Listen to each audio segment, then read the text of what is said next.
Test 4. You will hear a number of different recordings and you will have to answer questions on what you hear.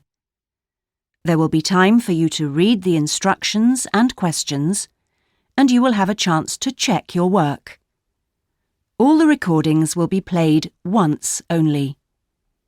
The test is in 4 sections. At the end of the test, you will be given 10 minutes to transfer your answers to an answer sheet. Now turn to Section 1.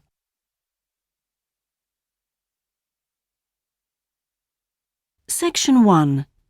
You will hear a student talking to a housing officer about living with a homestay family. First, you have some time to look at questions 1 to 6.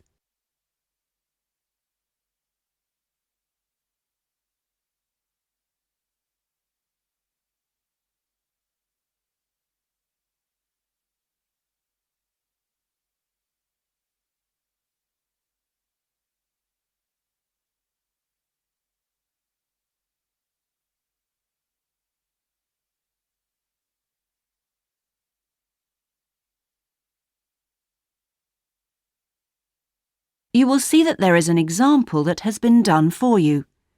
On this occasion only, the conversation relating to this will be played first. Yes, what can I do for you? My friend is in homestay, and she really enjoys it, so I'd like to join a family as well.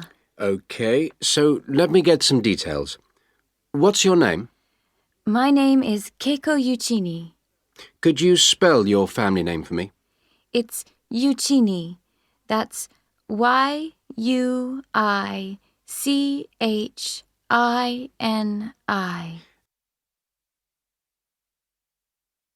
The student's surname is Yuichini, so Yuichini has been written on the form. Now we shall begin. You should answer the questions as you listen, because you will not hear the recording a second time. Listen carefully and answer questions 1 to 6. Yes, what can I do for you? My friend is in homestay, and she really enjoys it, so I'd like to join a family as well. Okay, so let me get some details. What's your name? My name is Keiko Yuchini. Could you spell your family name for me? It's Yuchini. That's Yuichini.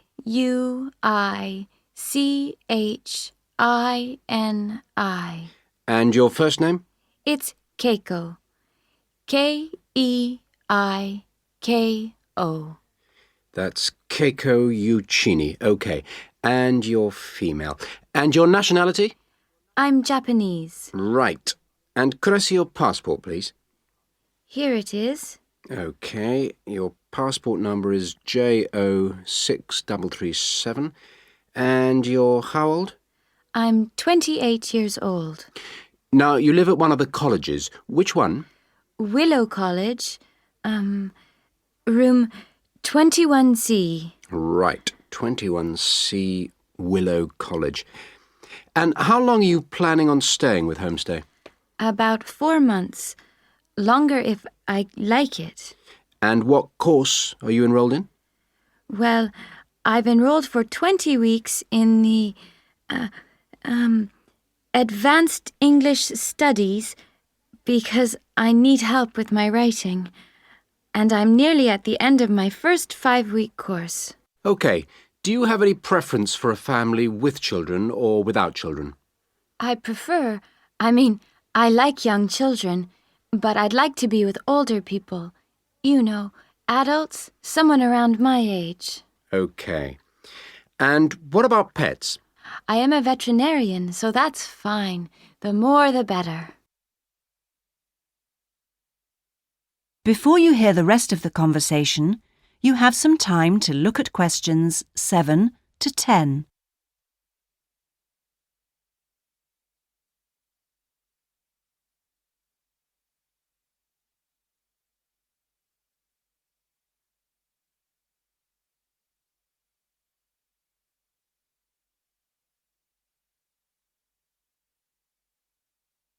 Now listen and answer questions 7 to 10. All right. Now, what about you? Are you a vegetarian or do you have any special food requirements? No, I am not a vegetarian, but I don't eat a lot of meat. I really like seafood. And what are your hobbies? I like reading and going to the movies. Do you play any sports? Yes, I joined the handball team, but I didn't like that, so I stopped playing. Now I play tennis on the weekend with my friends. All right. Let's see. Name, age, now the location. Are you familiar with the public transport system? No, I'm not really because I have been living on campus. I've been to the city a few times on the bus, but they are always late. What about the trains? I like catching the train. They are much faster. Now, let me go check on the computer and see who I've got. Listen, leave it with me. I'll check my records and I'll give you details this afternoon. Thank you for helping me. It's a pleasure. Bye. Bye. That is the end of section 1. You now have half a minute to check your answers.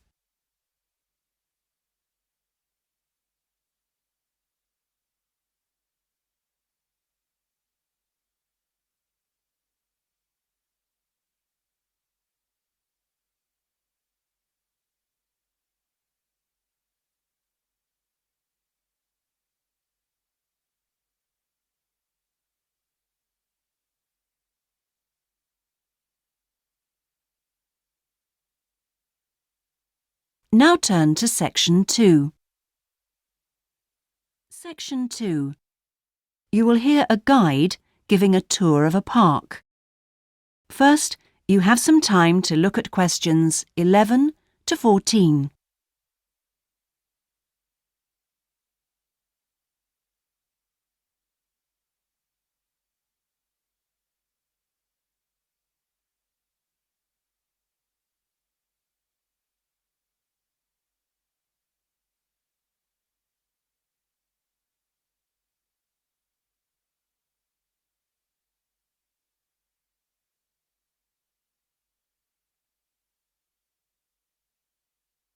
Now listen carefully and answer questions 11 to 14.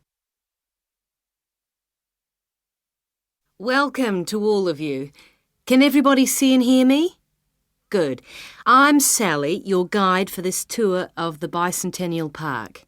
I hope that you're all wearing your most comfortable shoes and that you can keep up the pace.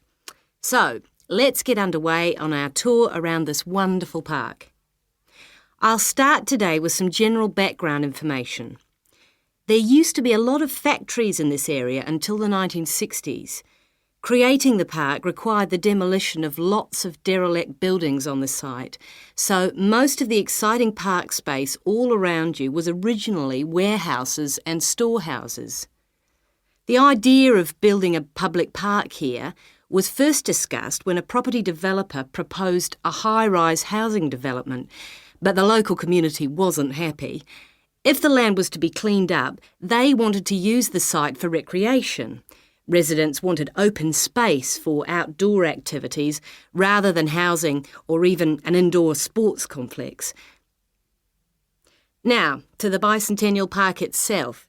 It has two areas, a nature reserve and a formal park with man-made features and gardens. The tall blue and white building in front of us is called the Tower and is the centre point for the formal gardens. It stands 12 metres high, so follow me up the stairs to where we can take advantage of the fantastic views. Before you hear the rest of the tour, you have some time to look at questions 15 to 20.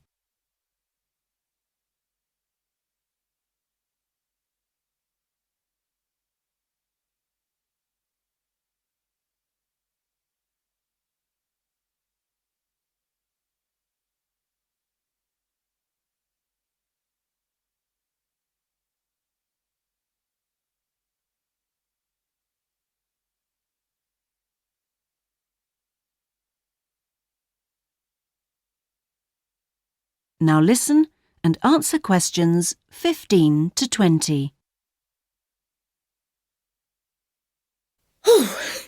Well, here we are at the top of the tower, and we're going to look at the view from each direction. Out to the east, the large buildings about 1 kilometre away are on the Olympic site. There's an indoor arena for gymnastics, a stadium for track and field, and a swimming pool for races and synchronised swimming, and also diving. If you look carefully down there, you can see the train lines. The Olympic site has its own station to encourage the use of public transport. There is also a car park, but it only holds a limited number of cars. The formal park has some specially created water features. If you look out here to the south, you can see a circular ornamental pond. And around to the west, you can relax and sit on a bench to smell the flowers in the rose garden. And finally, up to the north, if you look in front of you now, there's a lake with a small island in the centre. You can hire rowing boats at the boat shed, which you can't see from here. But if you look through the trees, you can see the cafe, which has lovely views across the water. OK, let's climb down now. We will go now and have a look at the nature reserve section of the park, which has opened up natural wetland to the public. The mangroves have been made more accessible to visitors by the boardwalk built during the park's upgrade.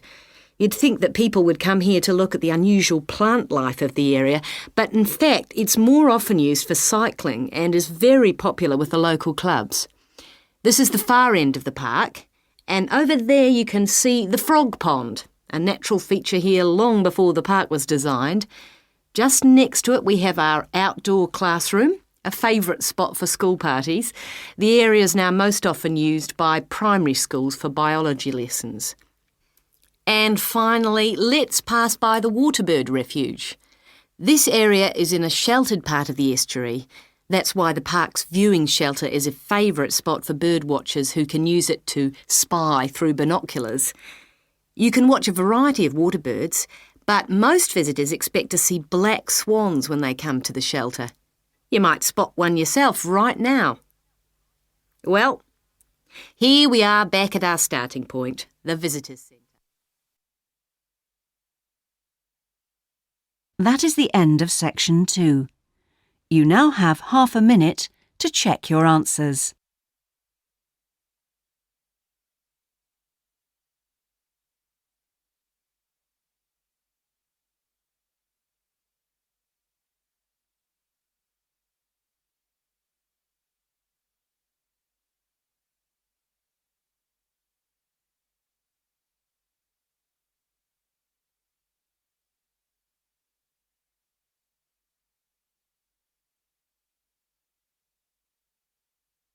Now turn to section 3. Section 3. You will hear 2 students discussing a geography presentation they're going to give. First, you have some time to look at questions 21 to 26.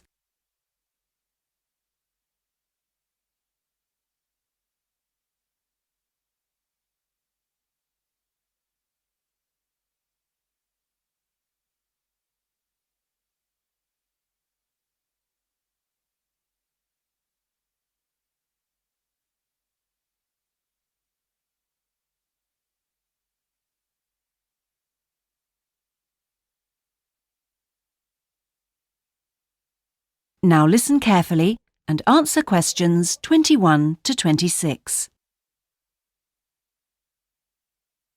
Remind me, Trevor, how long is the presentation? Dr. White said 3 per hour. So about 20 minutes. Well, it'll be 15 minutes per presentation. And 5 minutes for questions? And is this one going to be assessed? No, not this time round, because it's the first one, you know. Oh, good news. Well, Trevor, what are we going to include? Well, do you think we ought to give some historical background? Oh, no, definitely not. We won't have time. OK, but I think we ought to say something about the geographical location, because not a lot of people know where the islands are. Yes, OK. I'll take notes, shall I? Yeah, that'd be a help. So, geographical location? Then we ought to give an overview of the whole education system. Shouldn't we say something about the economy? You know, agricultural produce, minerals and so forth? Well, Dr. White said we shouldn't go into that sort of detail. But it's pretty important when you think about it, you know, because it does influence the education system. Look, let's think about that one later, shall we? Let's see how we're doing for time. OK, so general overview of education? Of course. And then the role of English language. No, that goes in the language policy seminar, don't you remember? Are you sure? Positive. All right. So those are the topics we're going to be covering.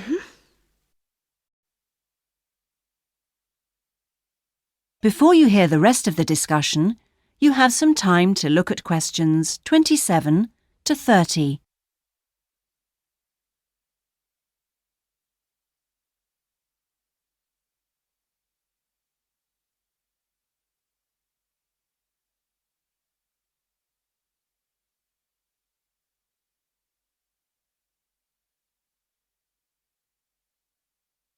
Now listen and answer questions 27 to 30. We need to think about what to prepare. Dr. White said he wanted us to use plenty of visuals and things, and we might as well try them out when we're not being assessed. Well, the most important thing is the overhead projector. No problem. We'll get that from the media room. Must remember to book it. Well, we'll need a map, of course. Probably two. One of the islands, large scale. And one of West Africa. Well, the West African one is no problem. There's one in the resources room. Oh, yeah, of course, the resources room. The islands are going to be more of a problem. Tell you what, there's a very clear map of Santiago in that tourist brochure I showed you last week. Don't you remember it? Oh, yeah, that's right. We can just use the tourist brochure. We also need statistics on several different things. Literacy rates. Yes, and school places. How about the encyclopedia? Nah, not up to date enough. Why don't we call the embassy? Oh, someone's enthusiastic. Well, if something's worth doing, I know, it's worth doing well. OK. we can find out statistics on school places from them as well. Might as well. Look, Julie, it's almost time for our tutorials. We can meet again on Monday, but we need to prepare some stuff before then. That is the end of section 3. You now have half a minute to check your answers.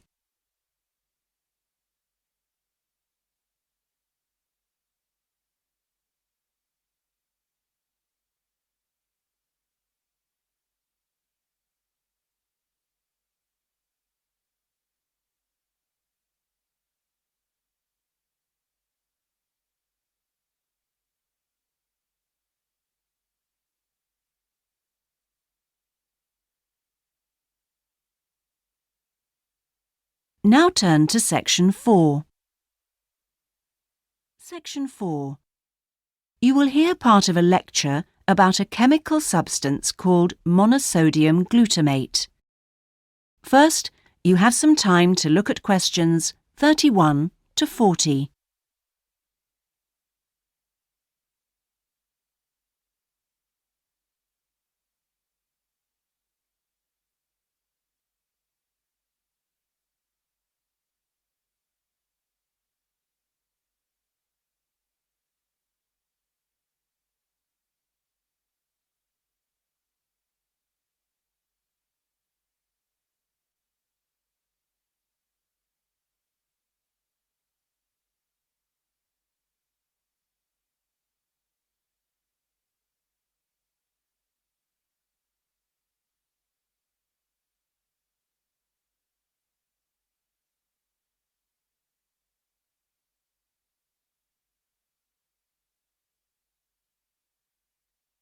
Now listen carefully and answer questions 31 to 40. In today's lecture, I'm going to talk about monosodium glutamate, or MSG as it's more commonly known. Now, MSG, as you probably know, is a flavor enhancer which is used particularly in Chinese and Japanese cooking. Today, I am going to explore why it is so popular in these cuisines, and more importantly, how does it enhance the flavor of food? The main reason why MSG is more commonly used in Japanese meals is tradition. For many thousands of years, the Japanese have incorporated a type of seaweed known as kombu in their cooking, as they discovered it had the ability to make food taste better. But it wasn't until 1908 that the ingredient in kombu, which was responsible for the improvement in flavor, was actually discovered to be glutamate by scientists working there. From 1908 until 1956, glutamate was produced commercially in Japan by a very slow and expensive means of extraction. It was in 1956 that the speed of the process was improved and industrial production increased dramatically and still continues to increase to this day. In fact, hundreds of thousands of tons of MSG are produced all over the world today.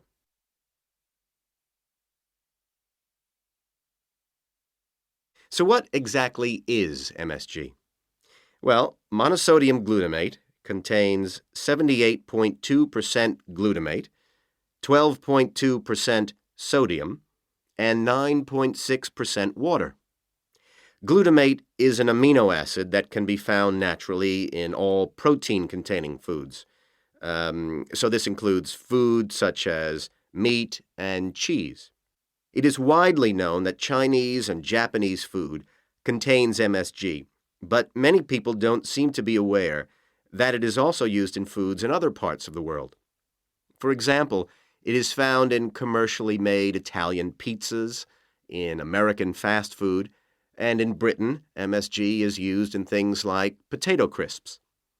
So, how exactly does MSG work? Well, in the Western world, we commonly talk of 4 tastes, and I'm sure you're all familiar with the concepts of sweet, sour, bitter, and salt.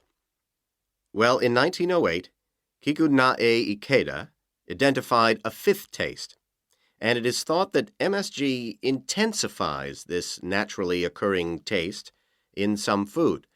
It does make perfect evolutionary sense that we should have the ability to detect or taste glutamate because it is the amino acid which is most common in natural foods.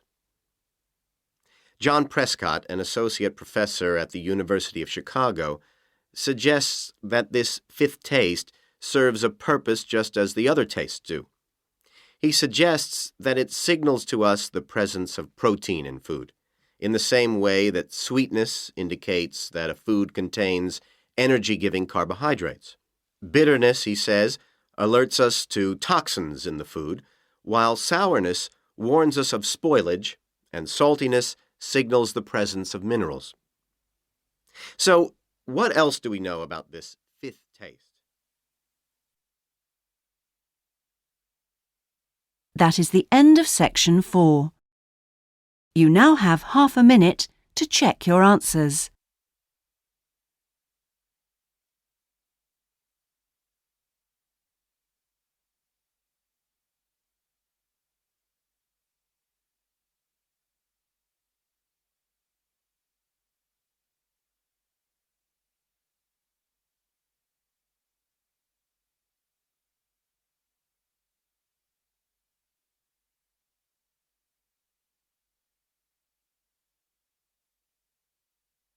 That is the end of the listening test.